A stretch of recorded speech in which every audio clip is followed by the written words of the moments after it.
Hello, welcome back to the Nobody Asked Our Opinion podcast, where two complete idiots talk about all things pop culture. This idiot's JJ. And this idiot's Joanna. And today we have, we're going to talk a little bit about some headline things, some Drag Race things, some holy shit Falcon Winter Soldier things, and holy shit I just finished Mandalorian, and holy shit all over.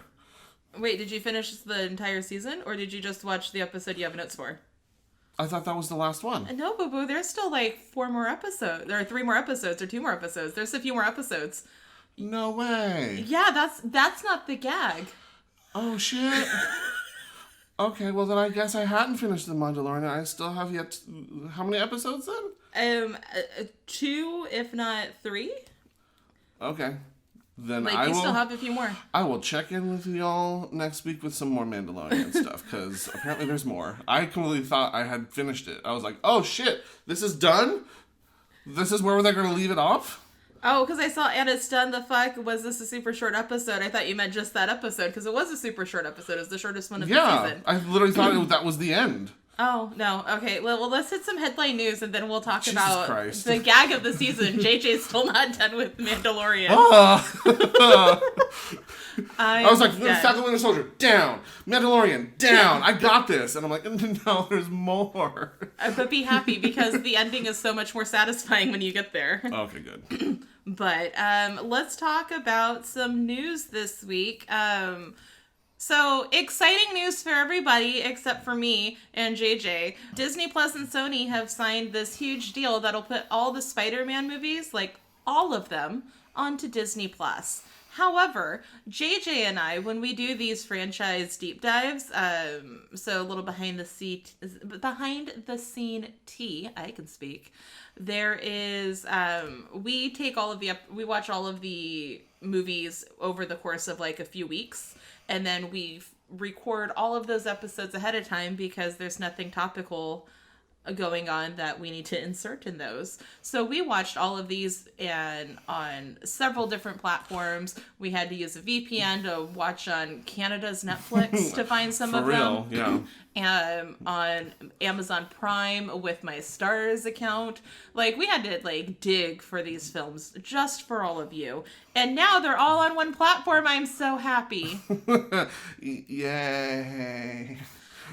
I mean, granted, this deal's also going to make lots of things easier on the MCU with the Spider-Man properties, I believe, because Disney will probably have a little bit easier access to different things, because Sony's going to be making money on their properties being on Disney Plus, because Sony currently doesn't have a streaming platform, which we found out after we decided to do Spider-Man. What other MCU, what other Marvel properties does Sony own other than Spider-Man? Don't they own Fantastic Four? No, that was Fox, and then Disney just decided to buy Fox because they wanted it. And Sony won't go down that easy.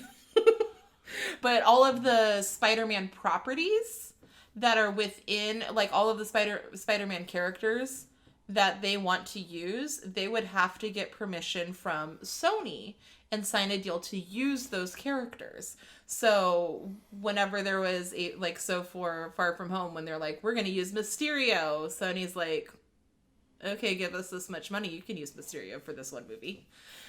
Oh, you want to use Vulture? Cool. How much money you want to give us for it? So now I think it'll be, because they have this big deal, it'll be easier for them to pool different characters and usage. And if this new Spider-Man movie coming out in December is as ramped up as we are being led to believe with all of the uses of all of the other Spider-Mans, that's also characters that they had to get the rights to use from Sony. So I don't think it was just Spider-Man then, and Spider-Man property and Spider-Man adjacent properties. Yes, which covers a whole lot of characters that maybe have featured in other comics. That they're like, well, we want to use this character, but it was originally a Spider-Man villain, but in this comic series, it crossed over and fought, I don't know, Captain America or the Hulk or whatever. They would still have to get permission from Sony to use that property. to like use that character. Yeah, just like when they were doing Age of Ultron and they brought in Wanda Maximoff and Pietro. They had to get special clearance from Marvel or from X-Men to be able to utilize those characters. And they were told you can use these ones, but no one else, and you cannot call them by their mutant names, and you can't use the word mutant. Now they own Fox, and they can do whatever the fuck they want. So, yeah. So Disney's taking over the world. I mean, I'm okay with it. So far, things have started to get better. Like, we're okay with it for now. We'll see when it becomes a multi-conglomerate, killer company that like downloads all of our memories into chips and stuff. We'll probably have an opinion about them then. Oh, I mean, I got the Pfizer vaccine already. I'm already microchipped. Moderna. I mean, I am jealous because your microchip is probably being controlled by Dolly Parton. Yes! And I'm a little sad by that. I want Dolly Parton to control my life. Oh no! Dolly Parton's gonna make decisions for me? I know, you'll be even more gay. Super gay. To continue with things Marvel, I guess there was a huge leak, Marvel leak on 4chan that revealed a bunch of new possible characters and new actors possibly going into the MCU. One of which has already confirmed. Russell Crowe will play Zeus in Thor: Love and Thunder. There among the leaked actors that might be making an appearance in the MCU include Charlie Hunnam from he was the guy in Sons of Anarchy, that show, the biker show. Oh, I didn't watch that show. But he was in that. Good for him. Oh, I'm gonna homeboy from Game of Thrones. I can never pronounce his name. Nikolaj. Oh, yeah. Coster Waldau. He was Jaime Lannister in the Game of Thrones. He might be making an appearance. Kiernan Shipka, who was most recently Sabrina the Teenage Witch. Oh, I liked her in that. Fucking Jim Carrey. Gwendolyn Christie, who I'm all down for. Oh, I love Gwendolyn Christie. I love her. So are these characters are these people that are just being... They're rumored. Named people that are like, you're going to be in the MCU. I don't know what the fuck you're doing, but you're there. Yeah. Who knows what characters they'll play, who could, in what movies they might make appearances in. It's all like, it's just like, oh, all of these people are going to come in at some point in the MCU, which may or may not be true. Yeah, so, I mean, the only confirmed part of the leak was Russell Crowe, who confirmed that he was part of, he was going to play Zeus in Thor: Love and Thunder. And I'm honestly surprised, like, Kevin Feige didn't sniper him from a window. I know, I'm surprised he's not, like, assassinated at this point, yeah. Although, I mean, since somebody else already dropped the leak and he was just like, yeah, they're like, God damn it, Russell Crowe. Well, didn't Alfred Molina, like, drop that he was reprising Doc Ock? And he's still alive. Yeah, but that rumor's been around for a really long time. And he finally said it. And I think Zendaya said something about working with Alfred Molina in an interview before he confirmed it also. So that one, I think they're finally like, oh, just say it. Like, give the people something, give them a crumb. But we also haven't fired Tom Holland for everything he's done. Everything he's done. And I mean, Mark Ruffalo, like, Instagram lived like the first 20 minutes of a movie. Yeah, you did. Like, I think they only got audio because the phone was in his pocket, but I mean, he's still around, He's still around too. I mean, but they've also kind of just been like, oh, Hulk's not here right now. Oh, don't worry, Hulk's not here right now. Like, they left him in space for a while because he was on timeout. Yeah, he was on timeout. Well, I mean, I don't know if this is any indicator, but of the potential spoiler casting and spoiler tidbits that have gone out, specific ones, one of them was Russell Crowe playing Zeus. The other is Idris Elba not being in the Thor movie, but being in the Loki series, and Cliff Barton finally retiring as Hawkeye. Clint Clint Barton. That's what it fucking says. Clint Barton. You said Cliff. Did I say Cliff? You definitely said Cliff. Well, I meant Clint. You know what the fuck I'm talking about. I'm just trying to make sure we don't confuse the kids at home. But yeah, Clint Barton potentially retiring as Hawkeye. And all three of these are part of like the same, like one of the more specific leaks that happened. And I mean, Russell Crowe did confirm as Zeus, so I don't know if that's any indication on the other two. Well, Idris Elba not being in the Thor movie but being in the Loki series makes sense because Idris Elba was killed in Endgame. Or, yeah. I think he was killed in Infinity War. It's all one giant movie in my brain, so distinguishing the two. But no, the top of Infinity War, they killed Idris Elba's character. So Heimdall's not going to be in the new movie because he's dead. He could be in Loki because Loki's about time travel. Right. So that makes sense. And I think we all knew that Clint Barton was going to retire because... Apparently this time it's for real. I mean... I feel like he has this series, so it makes sense to like wrap up his character because the only character that he had any real connection with was Black Widow, and she did. And she did too. And he's like getting older, and he doesn't have any superpowers, so let him train his daughter, train Kate Bishop, send her out into the world to be the new Hawkeye, and that'll be that. So that makes sense. So I mean. Those make sense, but I don't feel like they're, like, leaks because they're, like, logical conclusions. And I feel like we knew Heimdall might be in the Loki series because at one point Loki, like, jumps out of a plane and then, like, gets, like, teleported by Frost, so. But yeah, so... it's the biggest part of the leak is mostly just like all these like actors who are like potentially going to be coming into the MCU, and none of them can say anything because Kevin Feige will kill them. Yeah. Oh, To a Hat and Said is Michelle Dockery. I don't know who that is, and Richard Armitage. Why does that name sound familiar? I don't know. But they're also rumored to be entering the MCU at some point.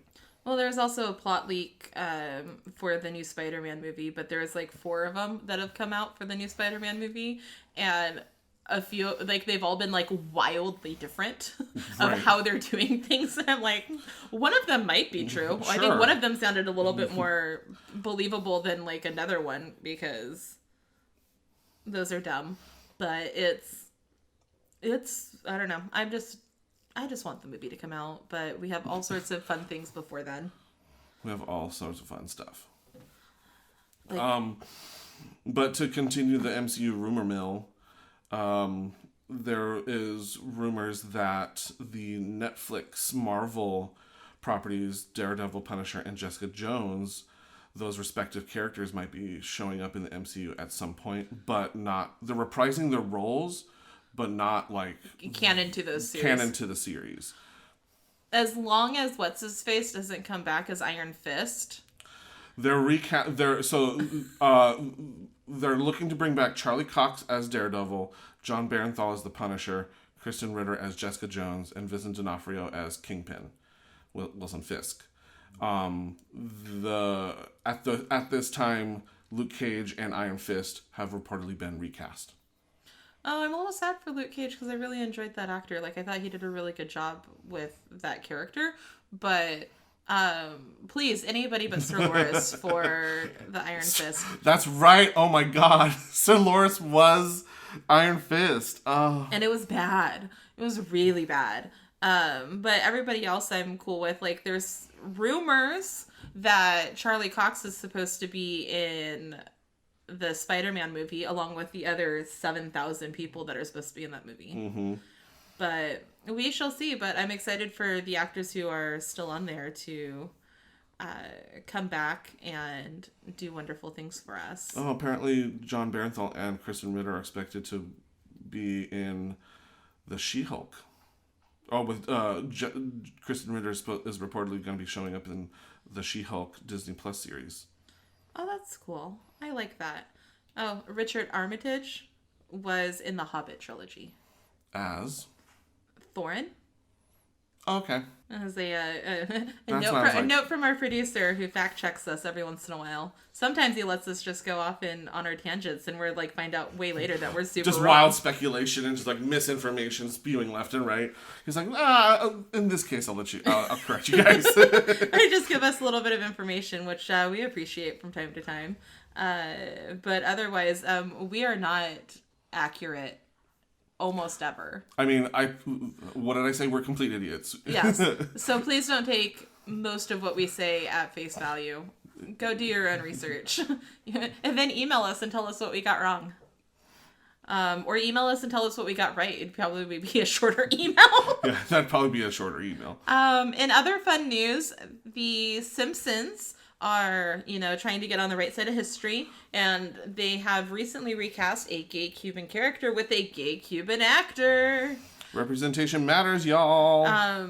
Because we have had a lot of actors from The Simpsons who have stepped down from different roles that they have Azaria, most famously stepped down as Apu, the Indian convenience store character. Yes.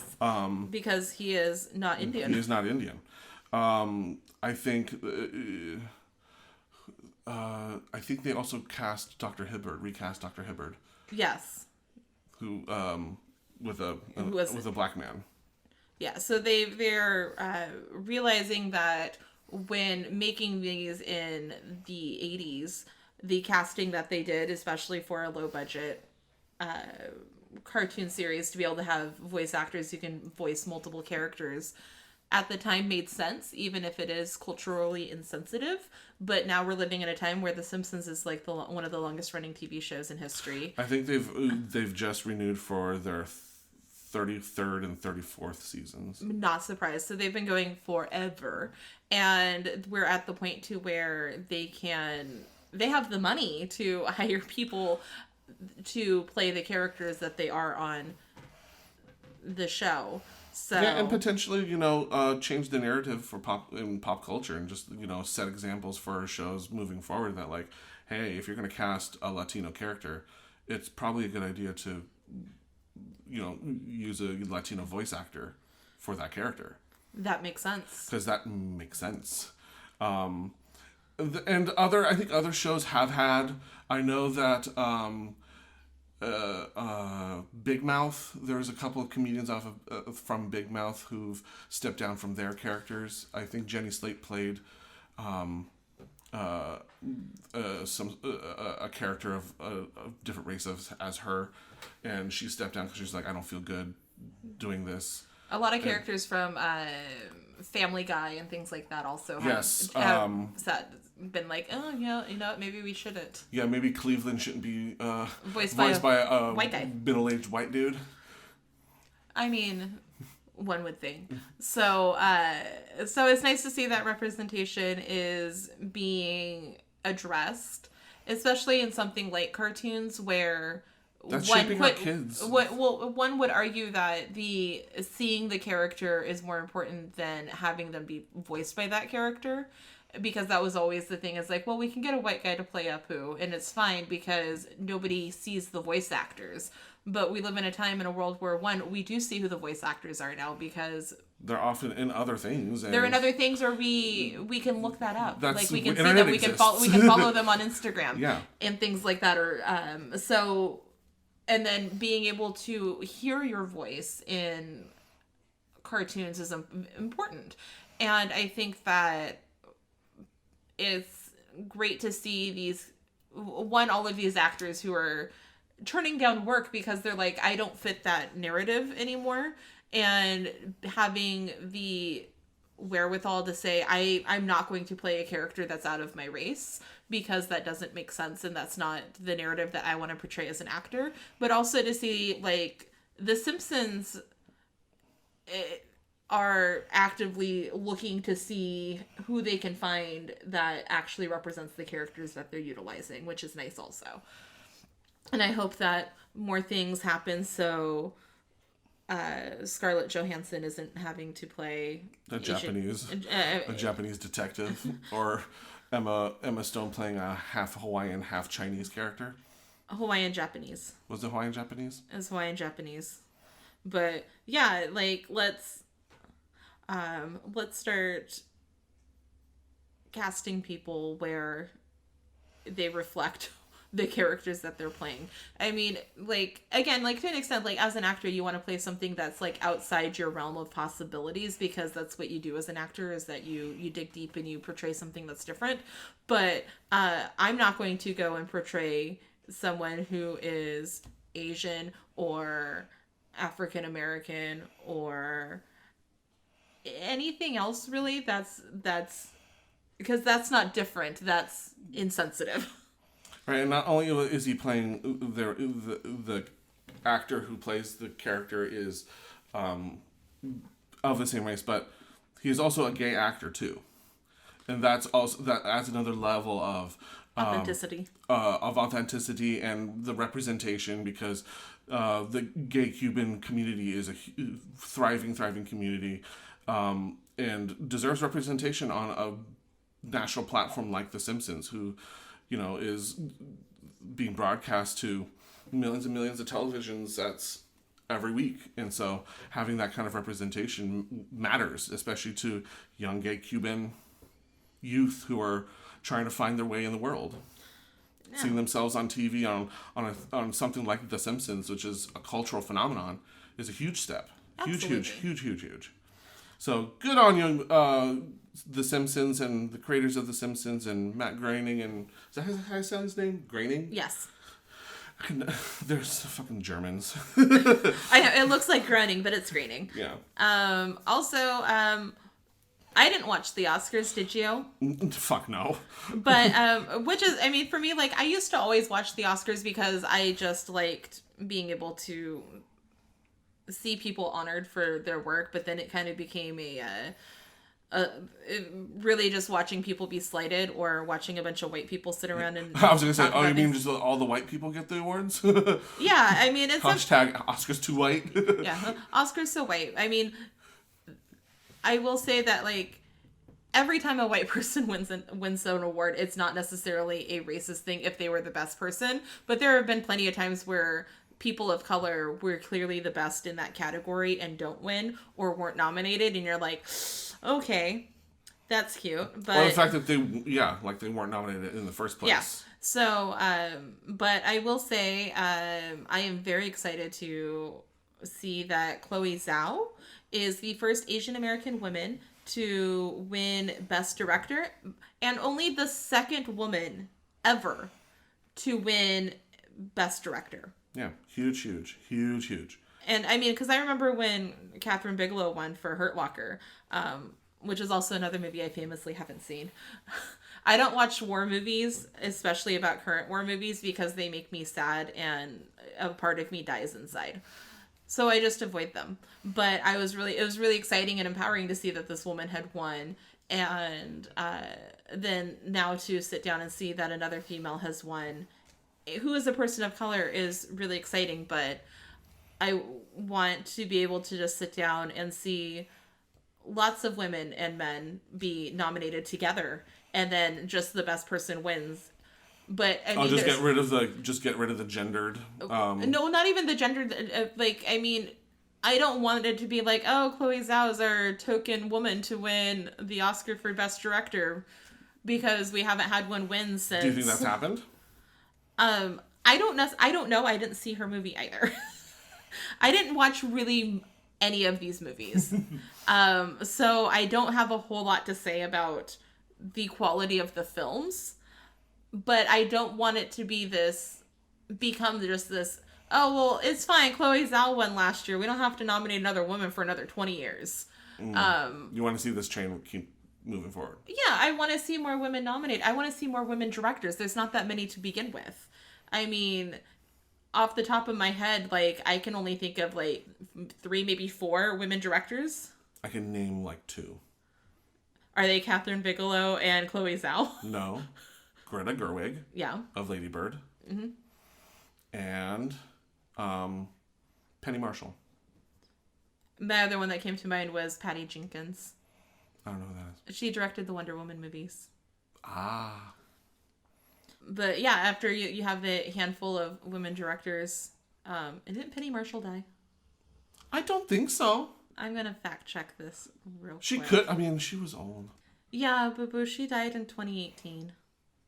So we just completely ignore the fact that she was a female director? I'm not saying that we can ignore the fact that she's a female director. I'm just saying that we can ignore the fact that she won't be nominated anytime soon. Well, yeah. I wasn't saying that she was gonna be. I was just saying I named another female director. Yeah, and you did. And she's not going to be in contention for being an active director anytime soon because she unless died. If some like work that she had made before she had died comes up and people decide to release it and she gets a posthumous award like 4 years later. Yeah. I mean, stranger things have happened, I guess. They're still releasing Prince music. They are. So I mean, it's entirely possible. How many fucking times have you seen Michael Jackson, green screen his way moonwalking across the fucking stage? I mean, to be fair, Michael Jackson's not doing that. Somebody else is, but it is his moonwalk. But no, I mean, that's fair. I don't see that happening. No, I don't see that happening either. But I mean, it's in the realm of possibilities of things that could definitely happen, I guess. But in other news for the Oscars, Anthony Hopkins won for Best Actor, which they made the last category of the night, which is never the last category of the night. No, it's not. They revamped the whole ending of it so that way it would end with a potential Chadwick Boseman winning. Which I think is more insulting just to rework it and then not have him win. That's the problem. I also didn't see the movie that Chadwick Boseman was in, and I didn't see the movie that Anthony Hopkins was in. I think that Anthony Hopkins is a great actor, and I think I'm sure he probably did. I'm sure he deserved it. No, but I mean, just to rework the entire Oscars, just so people will watch, and only have just to have a different person that was anticipated. I don't know if the Academy they were like, okay, yeah, we're anticipating this actor is going to win, so we're gonna No, I think it was honestly just an attention grab so people would stay through because a lot of people probably tuned in to see if Chadwick Boseman would win after his death. Just like when Heath Ledger won after he died. And they're like, oh yeah, man, he'll finally get the recognition he deserved. I don't know if he deserved to get the recognition on this film or not. I'm sure there were other movies he probably could have deserved it even better. I don't know. But Anthony Hopkins, though, he won. He was in Wales. He didn't stay up to find out he won. He found out the next morning. And he paid tribute to Chadwick Boseman on his Instagram feed, which was very sweet. And he was super surprised that he won because he's, super old. How old is he? 83, 82? Something like that. He's old. Yeah. He's real old. And I forgot that he's real old because in my mind he's still... He's still Hannibal. Yeah. He's absolutely still Hannibal in my brain. But I thought it was sweet that he paid tribute to Chadwick, and I think that it was a nice tone to end all of the Oscar kerfuffle. Yeah. Really, the only thing I heard was David Kaluuya, who won Best Supporting Actor, made a weird comment about his parents fucking so that he could exist. Huh. I mean, it was awkward, and how awkward that was. I mean, it's accurate. I mean, he's not wrong. I mean, but that's a way to do an Oscar speech, yeah, I guess. I think he thanked his parents for having sex and creating him. I mean, sure, why not?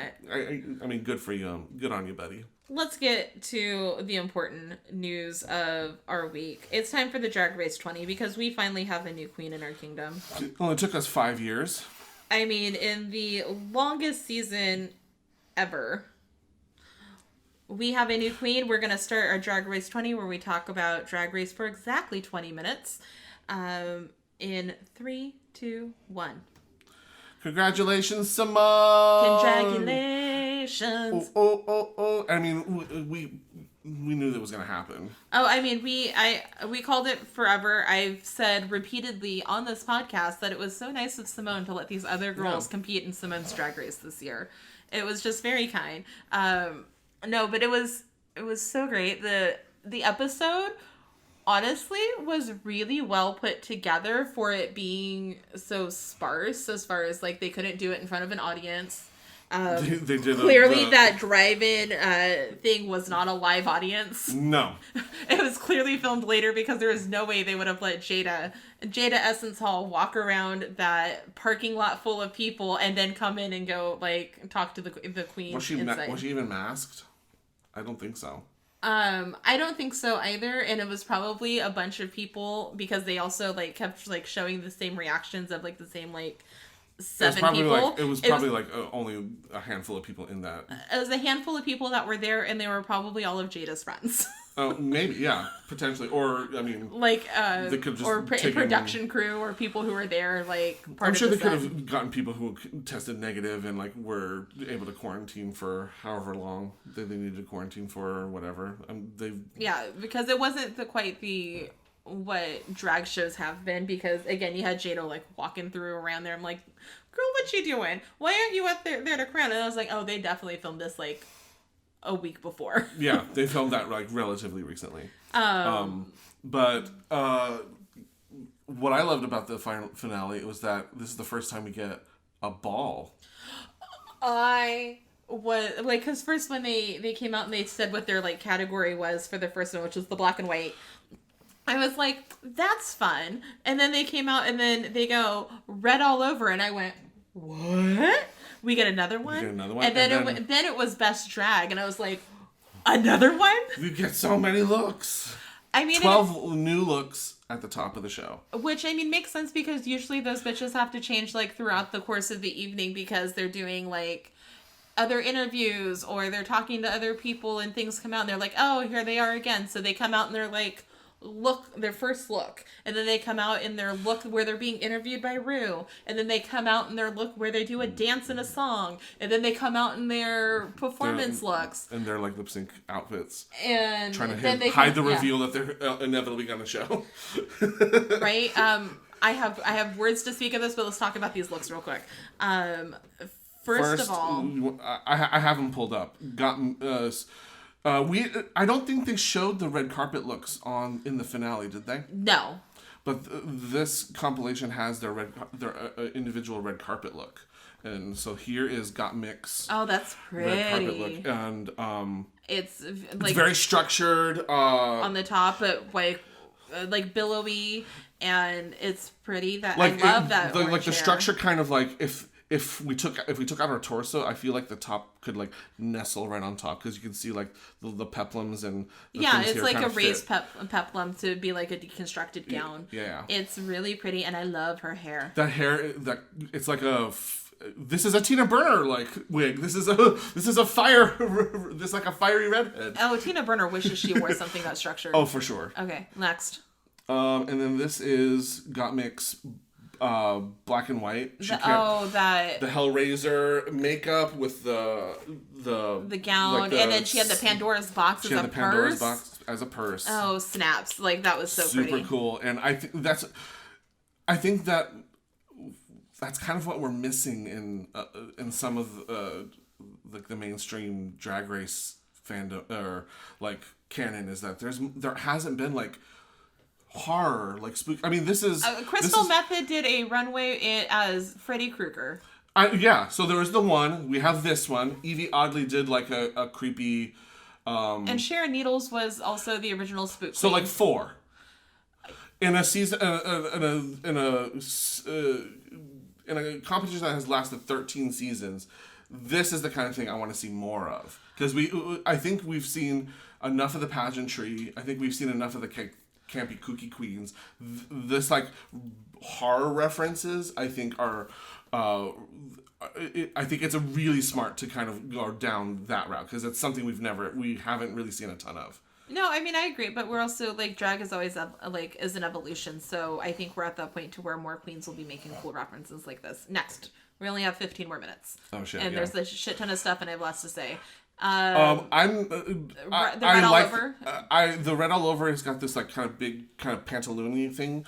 I appreciate the artistry and the message. It's not my favorite. No, it's not my favorite either. I think she looks beautiful still, but it's like out of the red all over looks, it wasn't the best. No. Okay, next. And oh my god, bitch. Okay, this Queen of Hearts like or not even Queen of Hearts, like it's an like evil the evil queen. This evil queen look, like that bitch did not have to turn it that hard. This is next level amazing. And I mean, like the pieces over is like her rib cage breaking, but it's like gold and I so live. Good. I live. This was at first. This was like, oh, this is the best. But we're not there yet. We're not there yet because okay. So here's up next is Candy Muses. This is her. Her runway look, and this is beautiful. It is very beautiful. I think that's and like her makeup was on point. And I do like a Candy Muse in a beehive. I do too, because it is a very flattering look on her face. It thins her out because her hair goes higher. Yeah, it really balances out the... and she has this nice structured shoulder, which I also like, asymmetrical shoulder, which also flatters her body nicely. She looks gorgeous. Really pretty. Love it, love it, love it. Okay, this Black Lives Matter black and white dress. Okay, I think that the dress is great. I wish that the message was... because I didn't realize what the message was until she told me. Correct. However, I appreciate that it's there. Her hair, though, is next level. Absolutely. The best part of this look is the hair. It's that kind of like fanned out bang moment. Oh, that's gorgeous. I do appreciate the fact that the M is kind of outlining the hemline. Yeah. And that the B's kind of go under her boobs. Yes. It just read Black Lives Matter. No. That's the problem. Okay. And next. Burp. Okay. So this is like a steampunk leather... red outfit. I don't love it. However, I do appreciate the headphones and the little boombox as a nod to her entrance look. Mm-hmm. I just thought the entrance look was better. No, I think this was a good attempt to have like a steampunky red like outfit. Yeah, it just wasn't. And then okay, I hate this outfit of this best drag thing. I think that I appreciate the peacock feather thing, but it's just something about the way it's executed isn't quite right. And I think it was best pointed out on the pit stop by Katya. Katya said that the problem is that the dress on its own is structured properly. It's just the fabric, the way that it's being utilized makes it look cheap. Yeah. I didn't realize that was my problem with it until she pointed out. I was like, oh, that is it. Mm-hmm. I wish this was a little bit better. I wish that because it was a good concept. It just missing the mark a little bit on execution. Yeah, it's just a little bit too high off the ground. I wish it would have actually hit the ground. Yeah, or be like ironically short, like when Katya's All Stars 2 finale dress, which was like at the knee length, but like a ball gown. Because yeah. It was like awkwardly uncomfortably short. It was like short. black and white. It was the black and gold one. Yeah. So like either make it ironic or make it the right length. I don't know if Candy Muse could pull off an ironic look like that. No, so it should just be the right length. It just needs to be the right length. That was my point, though. It needs to be one or the other, but Candy Muse just should have been the right length. Right, yeah, next. I don't think... this is my least favorite look of the night. Yeah. This is Rosé's red carpet, oversized, like, wrist action. She's giving me, like, Kathleen Turner vibes. A little bit, yeah, and I like her hair. Her hair, I mean... It's also giving me, like, the silhouette is giving me a little bit of, like, Sandy at the end of Grease. In the black outfit. Yeah. Like the bad girl Sandy. Yeah, it's cute. I mean, it's cute. It's not jaw-dropping, but it's cute. It works. It looks good. Bitch. Okay, this black and white look. When Rosé bit that corner, I was like, oh my god, I want all of it. Way. I want all of it. It has all the bows. The big hat. I thought her makeup looked pretty. I know other people have read her makeup for tonight. I thought it looked fine. I could have used maybe more of the color in the lip, maybe. But I mean, I'm not. But she didn't wildly change her makeup for all of the looks, and I don't think most of the girls did. So I think that it works fine. It's just I think it looks more muted because she doesn't have hair. Because it's underneath the hood. It's underneath the hood. But yeah, but that shape, that's My Fair Lady, eleganza, extravaganza. Like I'm here for it. That's okay, really good. Next, boot. I don't like this at all. I don't hate it. I don't understand it. I don't hate it, but I don't love it, and I don't understand why she's doing the weird like Denali ice skating thing. Yeah, I think it's just because there's weird fabric on her feet. There was like a weird extra length fabric on her feet that were like covering up her like heel. Oh. And that's why she was like kind of dragging. It's supposed to be like a rooted look. Oh yeah, I don't know. I don't love it. I don't hate it. It's just like nah. Oh, I hate it. I don't like this at all. All right. I don't like this at all. Then let's change it. Get it off. This is beautiful. Okay, the Queen of Scots, like giant train, and it's all like bejeweled, and like even her like boot is kind of like has like the same kind of sort of like almost padded like feel. It's quilted. Quilted, yes.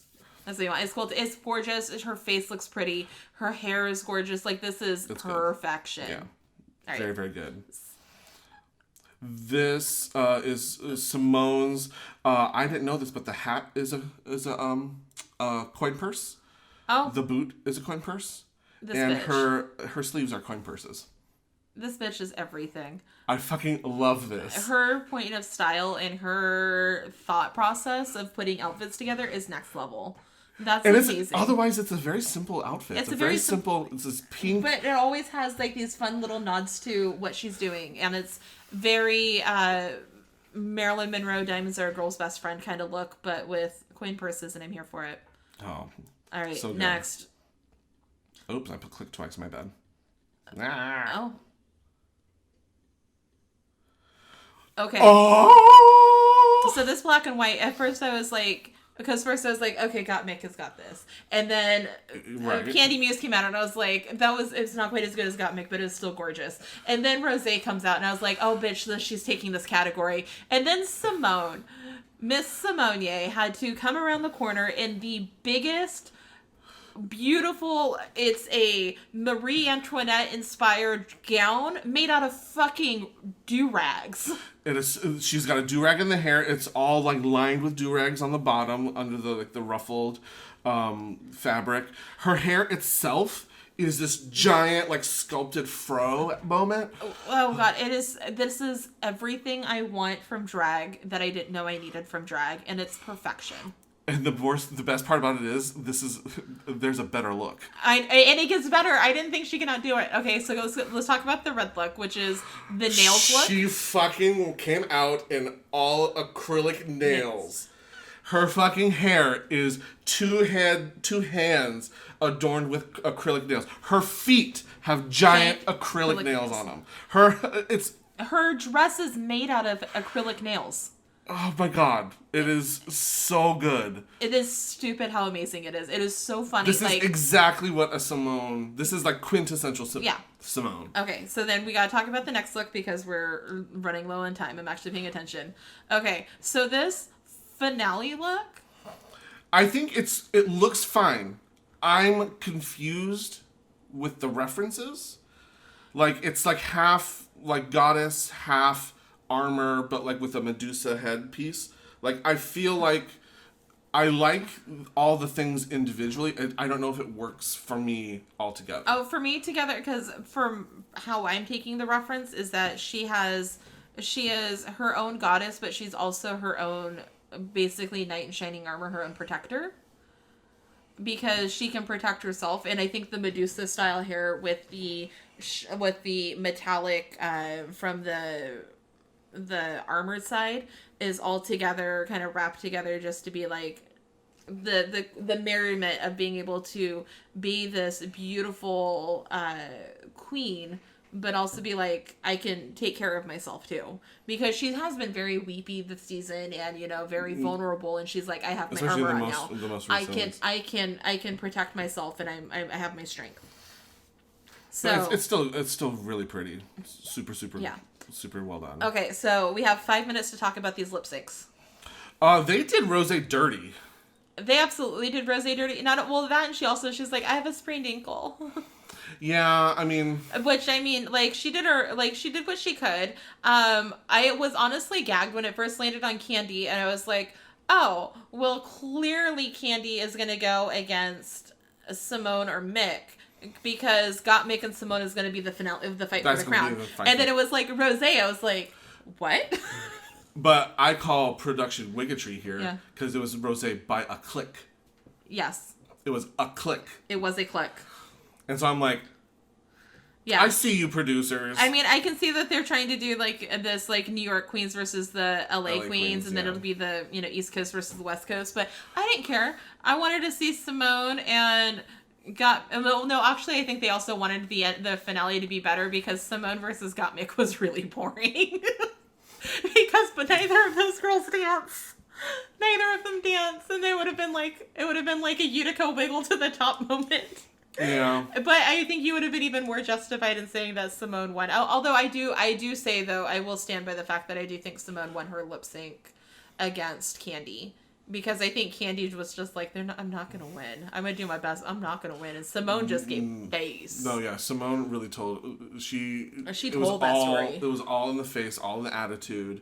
I think her reveal was kind of stupid, but... Okay, so the best reveal of the entire lip sync was Candy Muse's first reveal. Because she walked up, and I was like, okay, well, Rosé clearly is going to be pulling shit off. And Candy Muse, and I was like, Candy's really not going to be pulling out a reveal this time? And she just takes everything off. And then it just a completely different outfit. I did not see it coming. Yeah. Not even a little bit. Also, Rosé's outfit underneath her outfit, she should have kept that shit on. That was not the bodysuit to be wearing.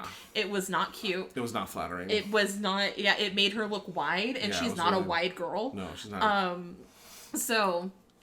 But I think that all of the rest, I thought the lip syncs were meh. I thought Candy versus Rosé was probably the best one just because Candy did really good. Yeah. And Rosé's I think Rosé also knew. Rosé's like, oh fuck, I'm not winning. But yeah, and that's kind of sad because I really did peg her at least winning that. I would say I would have liked to see Simone and not go up against a Candy Muse right away. I would have liked to see Simone go against a Rosé right away. I thought it was going to be Simone, Rosé, and Candy Gottmik. And then have Simone and Gottmik duke it out. Yeah, but there's also no way that Gottmik was not going to win a lip sync against any of those bitches. I thought they were going to pull out unless she pulled out some, crazy stunts. She's just, she is talented. I think that she can turn a look. I think that she is funny. I don't think she is not a lip sync assassin. Was she in the Park Chalk group? No, she won the first one. She won her first one. And because it was against Utica, and it was the most boring song on the planet. But Utica has proven to be a really good lip syncer. I think possibly at that moment it just wasn't. It wasn't it because it was also they didn't understand Utica at that moment because they had just met everybody during that first lip sync, and again that first lip sync was sure, one of you won. One of you won, cool. Because it wasn't the tea. It was to the Lindsay Lohan Rumors song, which wasn't. I don't remember. Yeah, which wasn't all that interesting. I remember, I just vividly remember that being oh yeah, no, this is yeah, I got Mick won that one because sure, why not? But it was not because she was some amazing lip sync assassin. It wasn't Denali lost her first lip sync because she was in ice skates. It was, oh, you guys are just not. That's not the tea. Yeah. Okay. Sure. Yeah. But that was it. I'm so glad Simone won. And did you watch the video where Simone, where the four girls are sitting down and they get to watch live who won? Mm-hmm. I cried. It was so cute. And they're so sweet and supportive. And Simone's falling on the ground sobbing. And they're all no, bitch, you won. Get yourself up. You won. Bask in this. And Candy was the one who you would think would be very Alaska about it. And then I'm so happy you won. As she's sobbing because she's mad that she lost. But she was the first one celebrating, I thought, when they announced their winner and Mick and Rosé came out and attacked her and they're we love you, and that's all the time we have for Drag Race.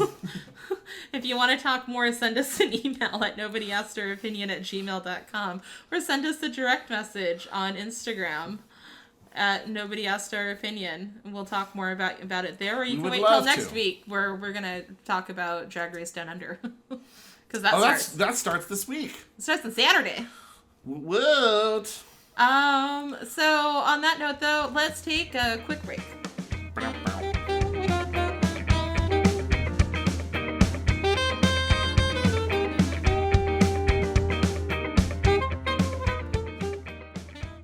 And we're back again. Hello.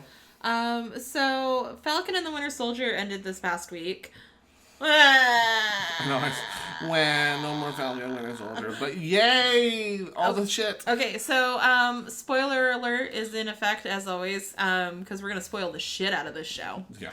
First of all, I cried within like the first 5 minutes because Sam Wilson comes flying into his in to save the day, and he's in the new suit, and it's so pretty, and it looks so good, and then somebody goes, "Who are you?" And he goes, "I'm Captain America," and I like literally stopped it, rewound it, watched it again, and cried some more because I was so happy. It was just like, this is what we need in my life.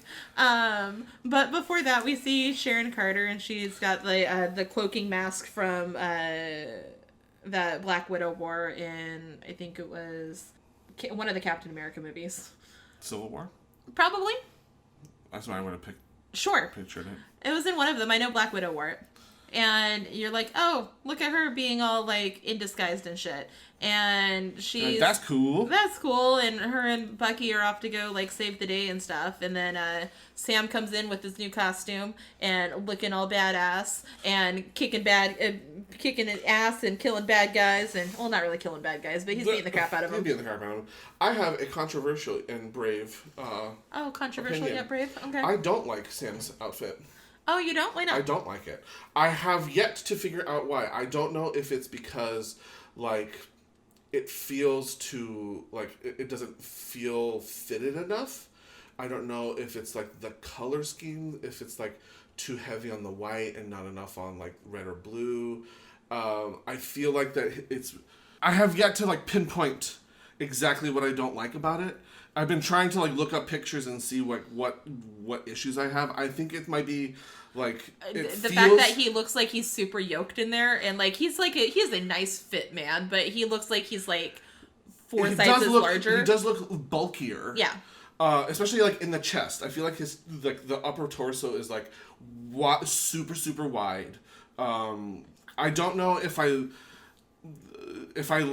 like I said, I don't know if it's too heavy on the like the white colors and not enough on like the blues and the reds because Chris Evans' Captain America outfit was heavily blue and red and very little white. Well, it's because he was white, and so this costume he ain't white, so we're showing he's like, look, it's the whiteness. I don't know. I think it's also because it complements the skin tone better. I mean, perhaps, but like. Do I need to be hit over the head with that? Like, oh, he's black? I also think, like, I believe I was told or heard that it is more comic book accurate. It is more comic book accurate. I have seen that. But like, I feel like that even in the comic book, it still didn't feel too heavy on the white. It felt more balanced. Maybe it's just that HD coming through. It could be. It could just be the fit. Maybe because it does seem like he was more bulky. Yeah, I think that was my initial issue. I was like, wow, they're really going for that, like, Superman, like, reverse triangle thing. Yeah. And I think that is a little much. But I don't know. I also think just Anthony Mackie is just a snack. And if his skin tone just looks so good underneath that, and with the half cowl. No, I like the headpiece. I I just don't. It's the upper body for me. I think it's just the shape that you have. Maybe it's the shape, but like some of his pants, like it felt a little kind of like unfitted too. Like I felt like it could have been like snatched in a little more. It's okay because he's flying. It should be aerodynamic. Nothing should be flapping around. That's fair. Unless it's the dick. I mean, yep. Fly that dick round. I don't care if it's not aerodynamic. They also could have just been a rush job on the costume because they're like, fuck, we need to have this ready for this episode. Maybe. And maybe it'll look better in the... subsequent iterations of whenever he appears. I do think it's really cool that they've melded both Captain America and Falcon into one. That's pretty tight. I love the wings. The wings are so cool. They look so much nicer even than the wings he had for as Falcon the whole time. Oh, so pretty. And I love the shield like connects to his back, and he's got he controls that shield so sexy. So sexy. Like kicks it up and like brings the chest on. I'm like, oh, well, I want that to be my neck. Well, I mean, Steve Rogers did that too, would kick it up and hold it. But when he kicked that up and like hit Bartrock in the face, you're like, yeah, that was good. It was so much better. I mean, Anthony Mackie hits different than a Chris Evans does. So, so the bad guys are the Flag Smashers. They take the world leaders. And they split them up. Yep. They kind of split them up into different, like, vehicles because they're kidnapping them because, like, boo, boo, boo, you guys are making bad decisions. And you know how this all wouldn't have happened if they would have listened to Sam when he said, don't take them anywhere. It's a trap. They're trying to get them out of here because they're going to do something bad because clearly it's a trap. And they're like, fuck you. We're going to do this anyways. You're not my real Captain America. And they take them anyways. So you're like, yeah, you know what? Government's still doing a great job. Okay. So they all go off and, you know, Carly and the Flag Smashers are like, we're going to kidnap these people. And they kidnap those people. And then John Walker shows up with his, you know, garbage tin can. Like, it was like one of those, like, like the lids of like the like tin garbage cans that like kids would be like, I'm Captain America now. It like, was real low it was budget. It was crunchy, and then it becomes crunchy. And then even like homegirl Carly, she's like, fuck your shield. No, absolutely. But I do love that he shows up and he's like, I'm gonna fucking kill you. Did they let him keep? Is that the same Captain American outfit that he got? I think so. It looks the same. It still looks like Party City Cap. I'm going to say that they didn't let him keep the suit. Like, he was probably supposed to return it. And he just like, never gave it back? No. He's like, I'm keeping this fucking shit. It's mine. And I think, well, and also the government was probably more concerned about the shield than they were about his outfit. They're like, you can keep the fucking piece of fabric. Yeah. They're like, we want it back, but if you don't give it back, that's fine. We just want the shield. We really just want the shield. We want that vibranium technology shield. Right? And then there's this cool, like, we cut to the air where there's hostages on a helicopter. Yeah, so there's hostages like in helicopters in different like armored vehicles, like going around to fuck all, and so like the good guys have to like separate. Yeah, and so they're up there in the helicopter, and Sam has Red Wing again, and he, you know, finds out that there's a pilot who on board who is the cool Asian lady, and she's like, all of a sudden gets a text and was like, "Hey." No, I think he talks to her. No, he tells her to put in her Bluetooth. He puts in her put in your headset, and she's like, all right. Yeah. And because he calls her. Because as a society, we are nowhere without our AirPods. What do you mean you don't have a headset? You are garbage. And so she like puts in her AirPod, and he calls, and she's like, what? And he goes, I'm going to count down from 5, and you're going to go, and you're going to hop up and grab the controllers. And she's like, all right. And so she counts down from 5, and then all of a sudden, Sam swooshes in, steals the pilot, she crawls on top, and she flies the plane to the helicopter to safety. Fucking badass. And it was so fucking cool. So cool. And then he like also comes in and saves like the what was it, like the FBI or the police or whoever they were. The good guys.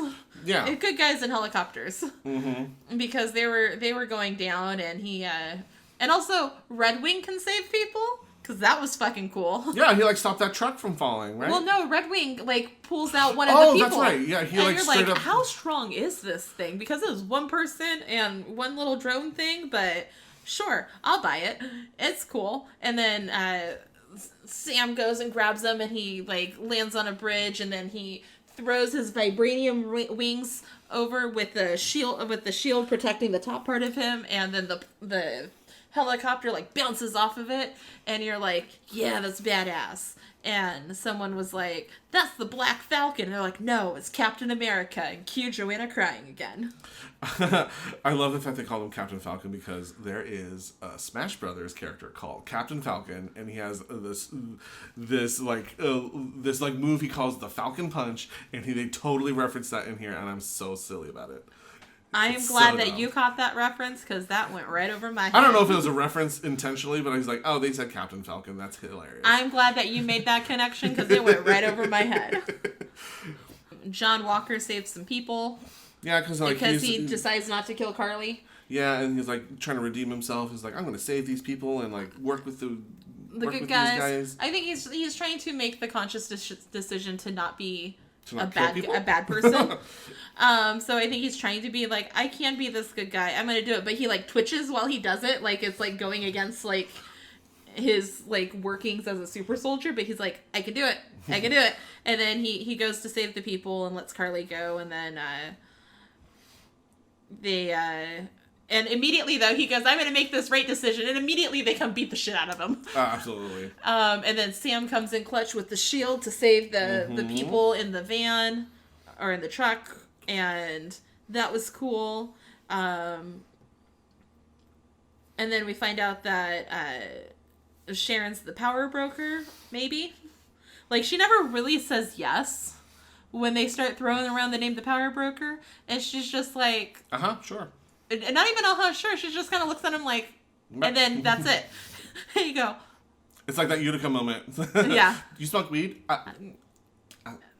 It just like makes funny faces. So it's kind of like, is she the power broker? Are we really going down that route? Because I was like, that's what the show's been like trying to beat over my head, is that Sharon Carter is the power broker. And maybe I just wish that maybe I'm like, no, the show's got to be more clever than to be like, this person we've been beating over your head the whole time is the power broker. But maybe she is. I mean, if the end credits scene is any indication, they're making it really feel like that she's the power broker. She's the power broker and like is on her way to infiltrate the government. I still think she's going to infiltrate the government. I still think she's not a good person, but I think that there's there's still some like gag. You think that she's like some sort of puppet? Yeah, and that she's still a minion for the power broker, but she's like, I still have to kill these people because I can't have them connecting me to the power broker at all. Like, I need these people dead. So she like kills Bartrock, and when he's like, oh, so you're the power broker, and he's like, give me more money, and she's like, I was like, I don't do blackmail. Bam. Yeah. And I was like, you may be a bad person, but that was fucking badass. Like, that's kind of cool. That was pretty great. And then she kills Carly. I mean, granted, Carly was about to kill Sam. So all they have to do is just shoot the girl? Yeah, they're super strong. They're not bulletproof. Yeah, but they, in all other instances where they should have broken limbs and broken like their heads should have been severed.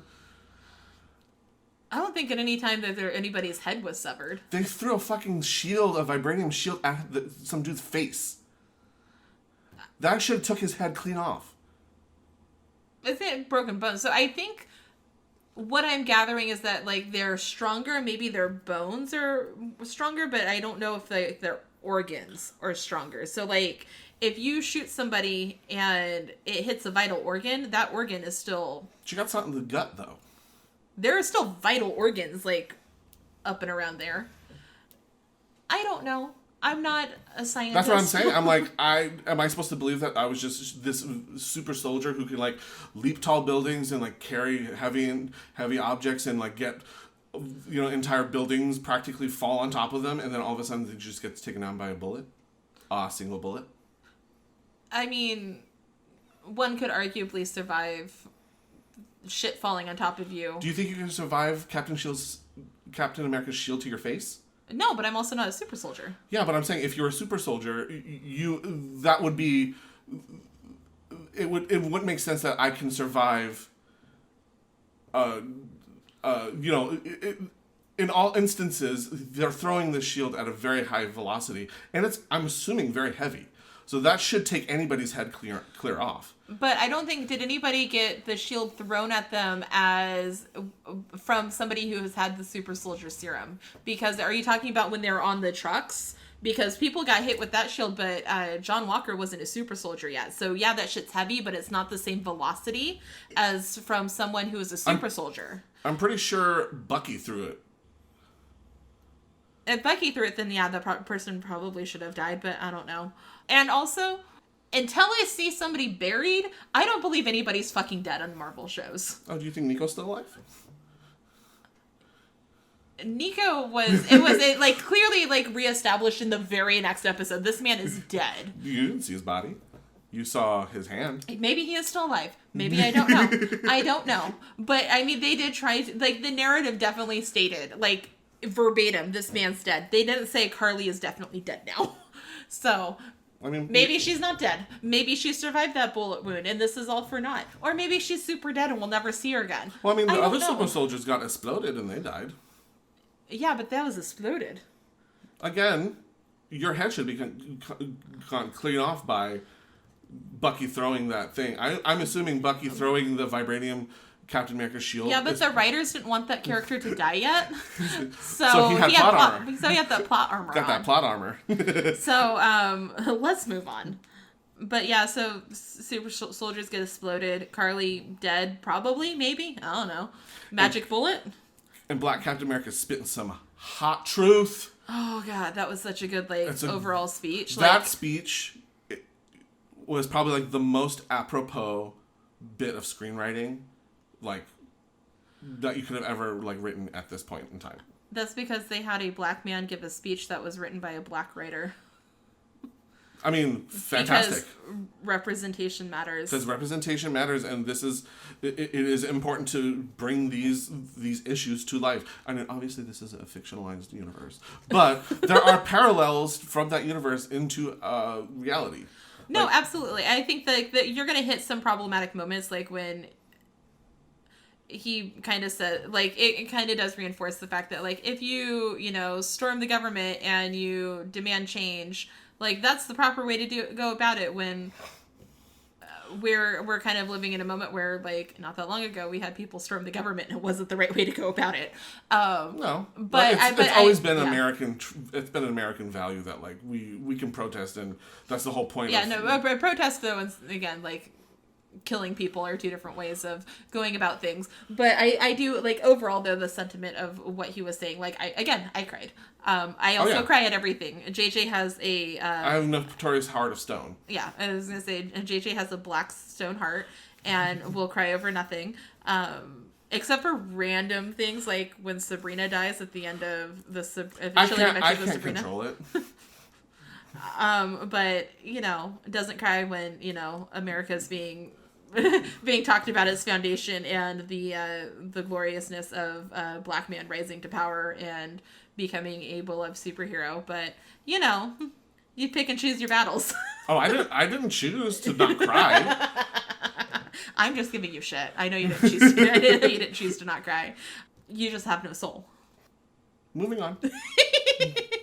No, but overall it was a beautiful moment, and I love the be able to have the acceptance of seeing a black Captain America. We just got the announcement that there is going to be a Captain America 4. I'm gonna go with 4. Is Civil War Civil War is the second one, and then I thought Winter Soldier was the second one. Winter Soldier is the second one. Civil War is the third one. Unnamed Captain America 4, which I think we'll see a lot more pushback with Sam being the new Captain America. Bad guys go explodey, and this is the best moment, I think, of the entire thing, is that was Zemo's butler. Zemo's butler just presses a button and just explodes all of the flag smashers, and they're like, no more super soldiers. You're like, excellent. And I thought it was hysterical.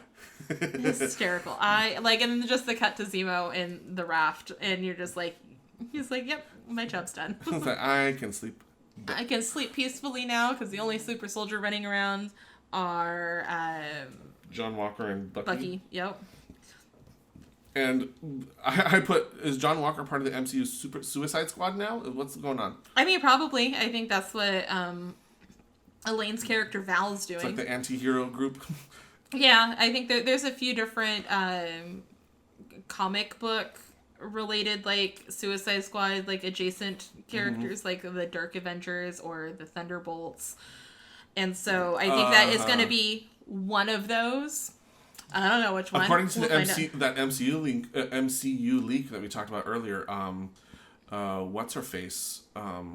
Clint Barton's daughter Kate Bishop is supposedly supposed to like make an appearance with John Walker's U.S. agent in some capacity. Oh, that'd be cool. I'm just really glad that we're gonna get more John Walker because that man's good television. Like, I want him on my screen. I think that Wyatt Russell does such a good job, and because you're like, I hate you, but then you've got some redeeming qualities. But I still want to punch you in that perfect chin. In that goddamn chin. But then you're like kind of redeeming yourself and doing good things, but you're still an asshole. Yeah, no, it's all good stuff. I think that, and then we slowly start wrapping everything up. Bucky gets to visit with his old Japanese friend, and finally confesses. He leaves the book with his notebook, with Steve's notebook, with all of the names crossed out for his therapist, and was like, "Hey, thanks, Doc. Yep. I did it." And then because therapy is good, y'all. Therapy works. Absolutely. You get that therapy done. Lord knows we all probably need a little bit of therapy. We probably all should be in therapy. And then, okay, in the best moment ever, Sam goes back and hangs out with Isaiah Bradley, and they talk about him being Captain America, and he goes, "Hey, I have something to show you." And they go to the Smithsonian, and there is this beautiful statue with a description of who Isaiah Bradley is and what he's done, and there's some photos, and he stands there and he walks over. Yeah. And he walks over and he gives Sam a hug, and he's like the look on his face, I'm like, oh, he's so talented. It's so good. It was so pretty. Cue Joanna crying some more. Mm-hmm. I cry a lot. Cue my stone heart. Cue JJ going, that was nice. That was nice. I appreciate this moment. And then they all go to a cookout in Louisiana because everybody... that's what you do down in the South. That's what you do. You have a cookout, and Bucky's the white boy at the cookout, and he's letting the kids like hang off of his vibranium arm, and they're hanging out. And I'm not clever enough to notice these things, but other people are, and they said that from the ending on, every time you see Sam and Bucky together, Sam is now on Bucky's left. Oh, like Chris Evans was. Yeah. And I was like, that's adorable. And then we get the end of the show, and you're like, yay. And then I cry some more because it doesn't say the Falcon and the Winter Soldier like it always does. It says Captain America and the Winter Soldier. And I went, yeah, baby. And then we get a post-credit scene where Sharon gets her full pardon that Sam promised her from the government, and then immediately goes outside and makes a phone call and says, I have access to all of the government secrets now because they just reinstated me. Yep. And gave me full clearance. And then the show ends, and I can't wait to see all of these characters and more things. I don't know what I'm going to do with my Marvel little heart for the next month and a half. Until we get Loki. Until we get Loki in June 11th. But there we are. Hey, JJ, did you watch The Mandalorian? Yeah, I thought it was the season finale.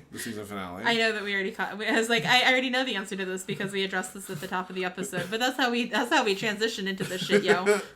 So, not the season finale, but it could have been. But let's talk about this real quick and unpack some things.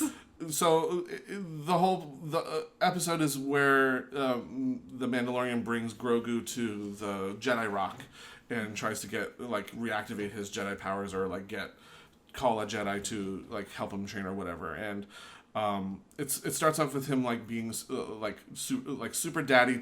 It's super cute seeing Mando with Grogu trying to like get him to do his Force powers, and when he does his Force powers, he's like, "Yeah, you go, Grogu," and you're like, "Oh, so cute. It's so adorable."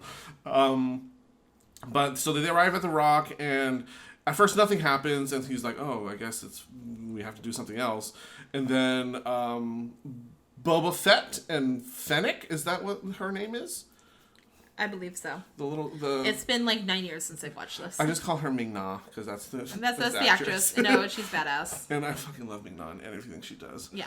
And she is actually badass in this. Like, her character is fucking badass. Oh yeah, no, she's amazing. But like Boba Fett comes down and is like, I want to take that armor that's my dad's.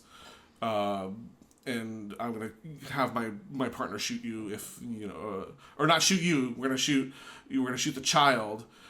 If you don't do it. He's like, no, don't do that. And all of a sudden a bunch of stormtroopers arrive, and now they have to like join forces and find off the stormtroopers while Grogu is doing his Jedi signaling thing on the Rock.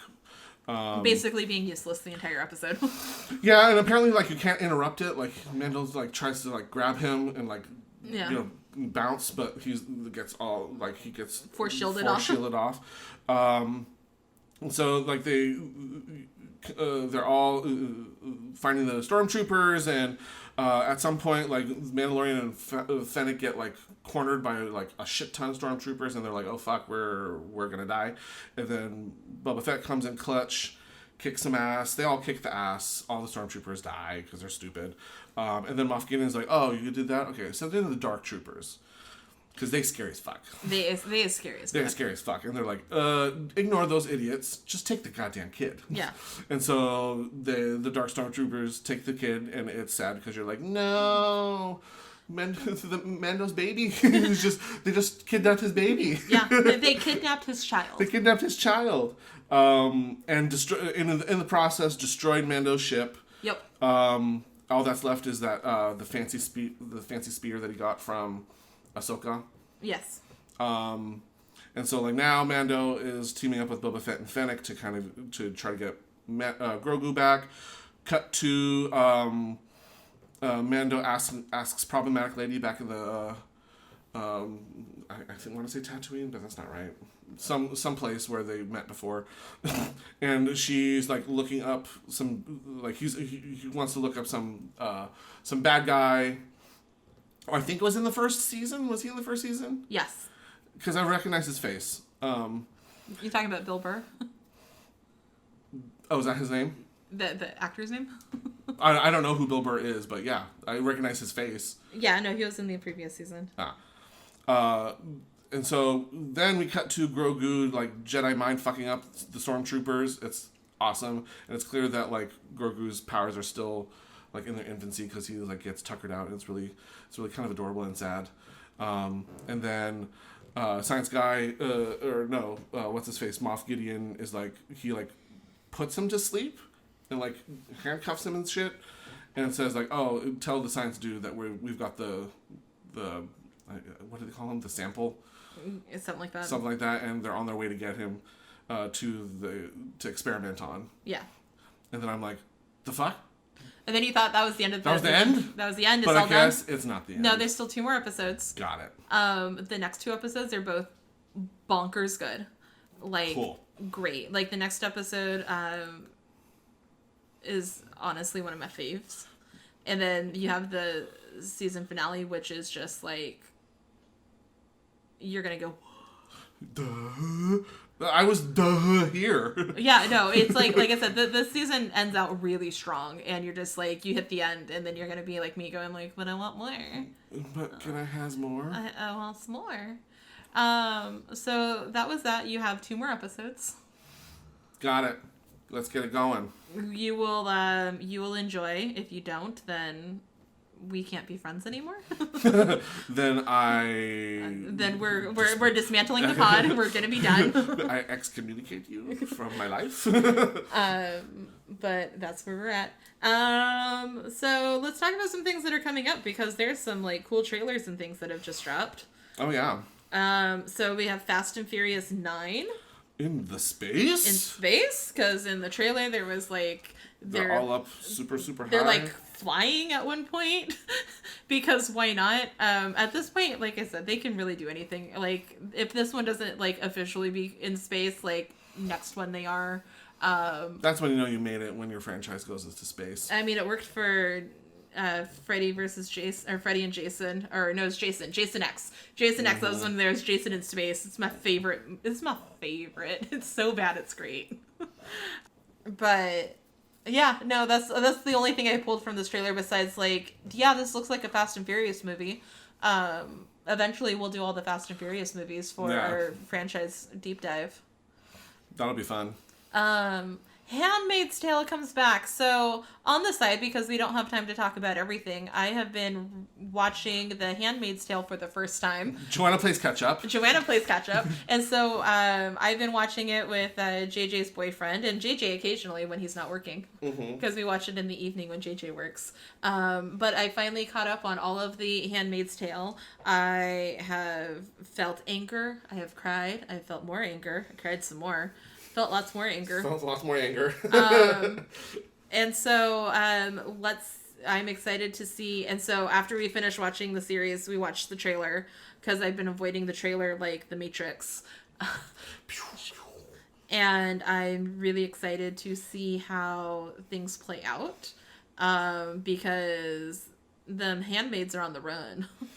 Right. Because they just got all of the children to Canada. Like 82 of them. So that was exciting. And I want to see more. I hope this show doesn't last for too many more seasons. I've talked about it. I've decided that it should be 1.5 more seasons.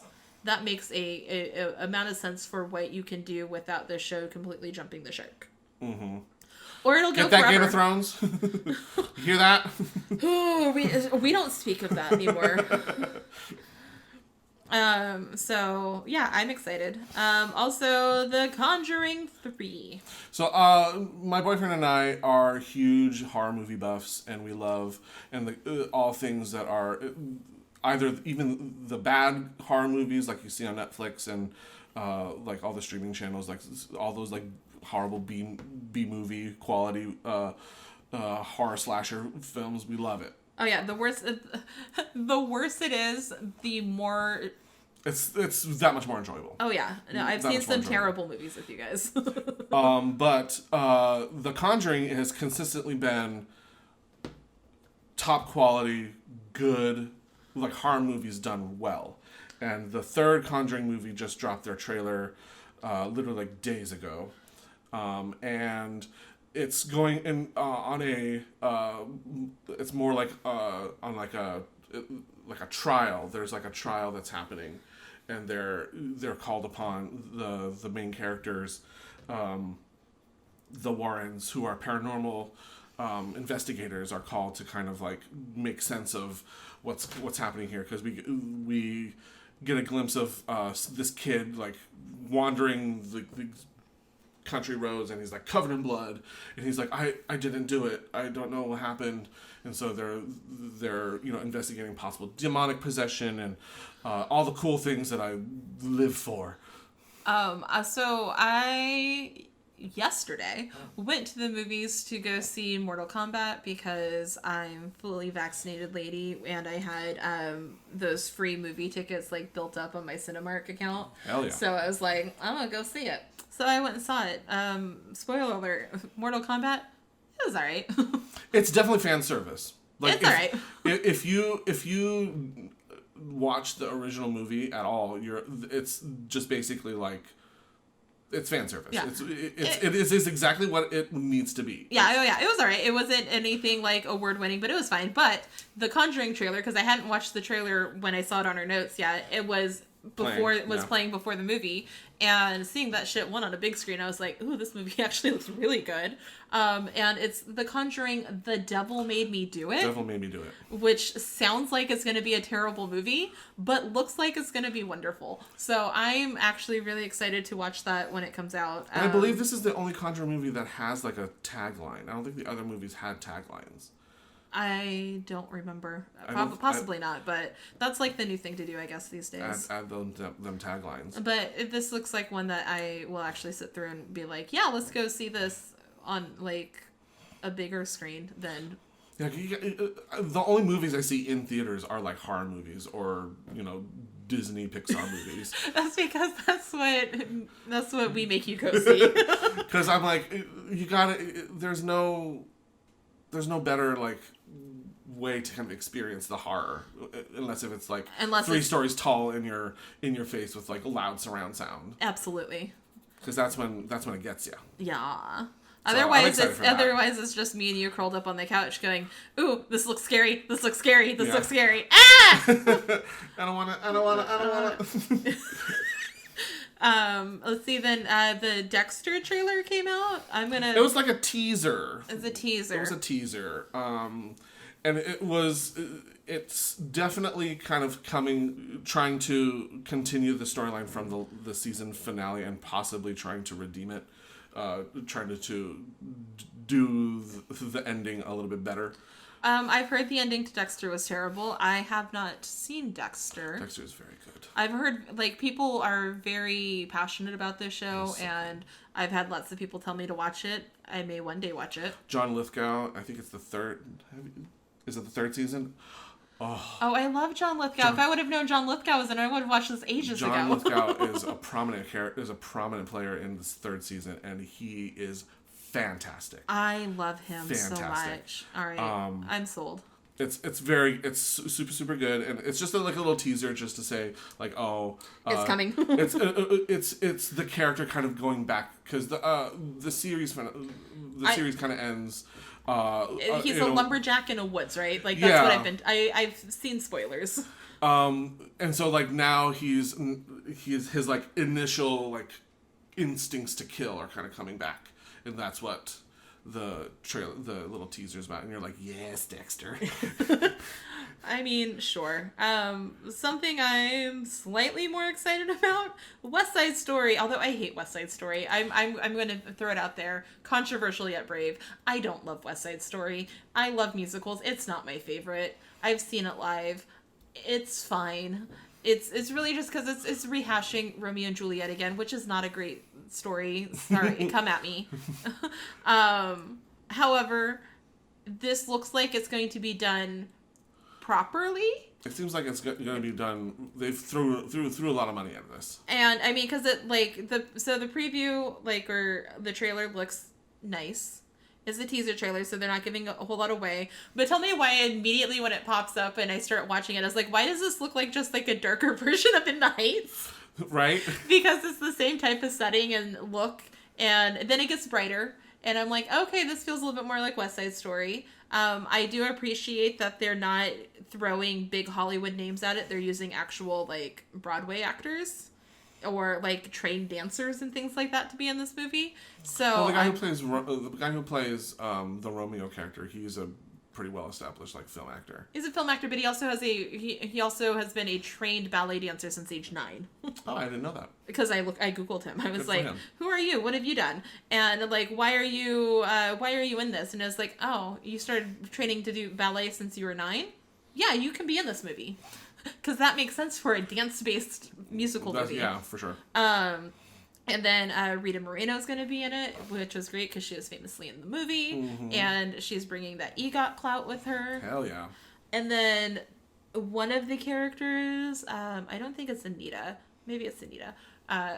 One of the characters is played by the actress who is the Bullet in Hamilton. Oh. And I was Good for her. Look at you getting onto that big screen. So, will I watch this iteration of West Side Story? Probably. I'm starved for musical needs, and I want to see how they do it, and compare it to all of the other movies and things. Mm-hmm. Will I love it? Verdict's out, but probably not, because I just don't love West Side Story. I will try not to hold it against it when we talk about it after we see it, but... Yeah, I'm kind of on the same boat. West Side Story's never been a favorite of mine. I also didn't see it until I was in my late 20s. So I don't have the nostalgia factor kind of playing in. So yeah, we'll probably see it just because it's a musical it's time honored and it's people do like it. It's very successful. I will say that I did not see any snapping in this trailer, and I can't decide if I'm excited by that or disappointed. Well, the jury's out on that. We'll see. I mean... Do we get the cheesy Jets versus Sharks snap off? I am hopeful for at least one snap. But we shall see. Yeah. But, hey, we made it to the end. We did. So, thanks for listening to Nobody Asked Our Opinion. You can send us an email with any and all of your opinions at nobodyaskouraropinion@gmail.com. Follow us on Instagram at Nobody Asked Our Opinion. You can listen to us on YouTube at Nobody Asked Our Opinion Podcast. And I was just informed that all of our looks that we tooted and booted for Drag Race will be on the YouTube page. So listen to us on the podcasting apps, but go check out our YouTube page so you can see the looks that we're talking about. You can follow me, Joanna, at JoeySnow2006. And JJ, me, at pianoman_05. Follow our unpaid intern Natalia at The Third Rule Creative, and our producer Jonathan at Jelly Sound. Rate us, leave a review wherever you get your podcast, like and subscribe, and all of the fun things that you do to make podcast happen for you in your life. Tell your friends to check us out, because word of mouth is our best way to gain more listeners. So yeah, join us again on Friday, where you'll hear us talk more about the Spider-Man franchise, where we will be doing The Amazing Spider-Man 2. So thanks again for listening. Okay, bye! Okay, bye!